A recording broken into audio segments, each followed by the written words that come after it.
Welcome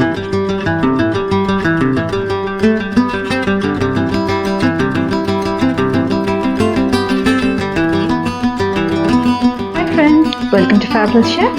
so இன்றைக்கி நம்ம வீடியோவில் நம்ம ரெடிமேடாக வாங்குகிற அந்த ஸ்டீம்டு சேவையை வச்சு ஒரு இனிப்பு சேவை எப்படி பண்ணுறதுன்னு பார்க்கலாங்க. இது ரொம்பவே ஒரு டேஸ்டியான ரெசிபி. லஞ்ச் பாக்ஸுக்கு நம்மளுக்கு குழந்தைங்களுக்கு பேக் பண்ணி கொடுக்கறதுக்கு கூட ரொம்பவே ஒரு டேஸ்டியான ரெசிபி.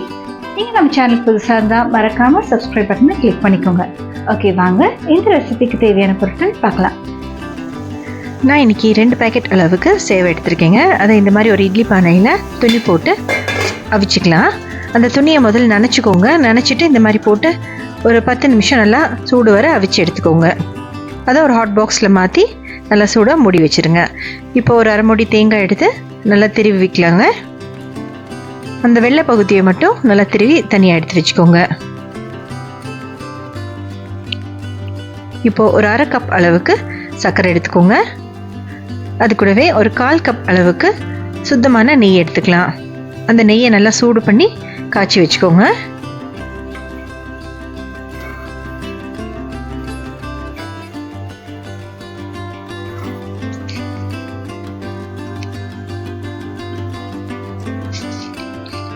இப்போ பாருங்கள், நம்ம நெய் நல்லா காய்ச்சியாச்சு. அதையும் தனியாக எடுத்து வச்சுக்கலாம். ஓகே ஃப்ரெண்ட்ஸ், நம்ம ரெசிபிக்கு தேவையான பொருட்கள் எல்லாமே ரெடியாக இருக்குது. வாங்க இந்த ரெசிபியை எப்படி செய்யுதுன்னு பார்க்கலாம். இப்போது அது கூடவே ஒரு வடைசட்டி எடுத்துக்கோங்க.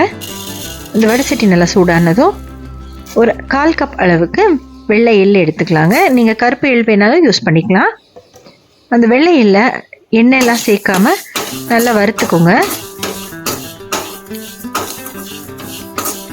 நல்லா அது படப்படன்னு பொரியிற வரைக்கும் நல்லா நம்ம வறுத்துக்கணும். ஃப்ளேமை ஹையில் வைக்காதீங்க, மீடியமில் வச்சு வறுத்துக்கோங்க. இல்லாட்டி சீக்கிரமாக உங்களுக்கு தீஞ்சு போகிறதுக்கு சான்சஸ் இருக்குது. அதனால் மீடியத்தில் வச்சு நல்லா வறுத்துக்கோங்க. பாருங்கள், நம்ம எள்ளு நல்லா படப்படன்னு வெடிக்குது. இந்த மாதிரி ஆகிறப்போ நம்ம எள்ளு நல்லா மொறுமொறுன்னு ஆகிரும். நம்மளுக்கு பவுடர் பண்ணுறதுக்கும் ஈஸியாக இருக்கும். இந்த இனிப்பு சேவைக்கு இந்த எள்ளு பொடி சேர்த்தோம்னா ரொம்பவே டேஸ்ட் நல்லா இருக்குங்க. அது மட்டும் இல்லாமல் உடம்புக்கும் ரொம்பவே நல்லது.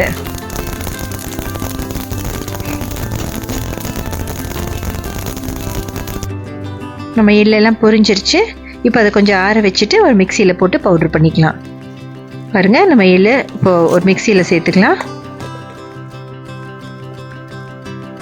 பாருங்கள், நம்ம எள்ளு பொடி பண்ணியாச்சு. ரொம்ப நைஸாக பொடி பண்ணணும்னு அவசியம் இல்லைங்க. ஒரு அளவுக்கு பொடி பண்ணாலே போதும். ரொம்ப நேரம் நீங்கள் மிக்சியில் ஓட்டினீங்கனாலும் அந்த எள்ளு வந்து பார்த்தீங்கன்னா எண்ணெய் தன்மை இருக்கிறதுனால பிசு பிசுன்னு ஆயிரும். அதனால் லேசாக கொஞ்சமாக அரைச்சிங்கனாலே போதும். உங்களுக்கு இந்த மாதிரி ஒரு பவுடர் கன்சிஸ்டன்சி வந்துடும். இப்போ நம்ம எள்ளு பொடியை தனியாக எடுத்து வச்சிடலாம். இப்போ நம்ம சேவைக்கு தேவையான பொருட்கள் எல்லாமே ரெடி பண்ணிட்டோம். இப்போ நம்ம சேவையை கலந்துடலாங்க. நம்ம அவிச்சு வச்சுருக்கிற அந்த சேவையை ஒரு பவுலில் சேர்த்துக்கலாம்.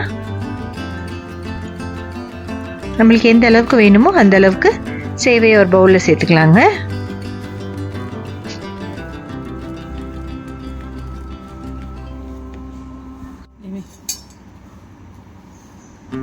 இப்போ நம்ம திருவி எடுத்து வச்சிருக்கிற தேங்காய் பூவை சேர்த்துக்கலாம்.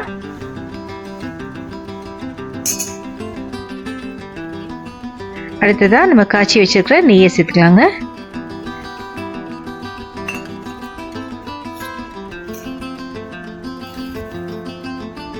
இப்போது நம்ம ரெடி பண்ணி வச்சுருக்கிற அந்த எள்ளு பொடியை சேர்த்துக்கலாம்.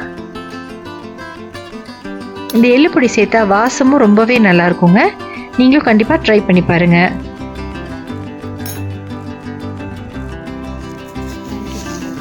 இப்போ கடைசியாக நம்ம எடுத்து வச்சுருக்கிற சர்க்கரை சேர்த்துக்கலாம். இதுக்கு இவ்வளோதான் சர்க்கரை, இவ்வளோதான் எள்ளு பொடி சேர்க்கணும், இல்லை இவ்வளோதான் நெய் சேர்க்கணுன்னு எந்த அளவும் இல்லைங்க. நம்ம டேஸ்ட்டுக்கு தகுந்த மாதிரி நம்ம எது வேணாலும் முன்ன பின்ன அட்ஜஸ்ட் பண்ணி போட்டுக்கலாம்.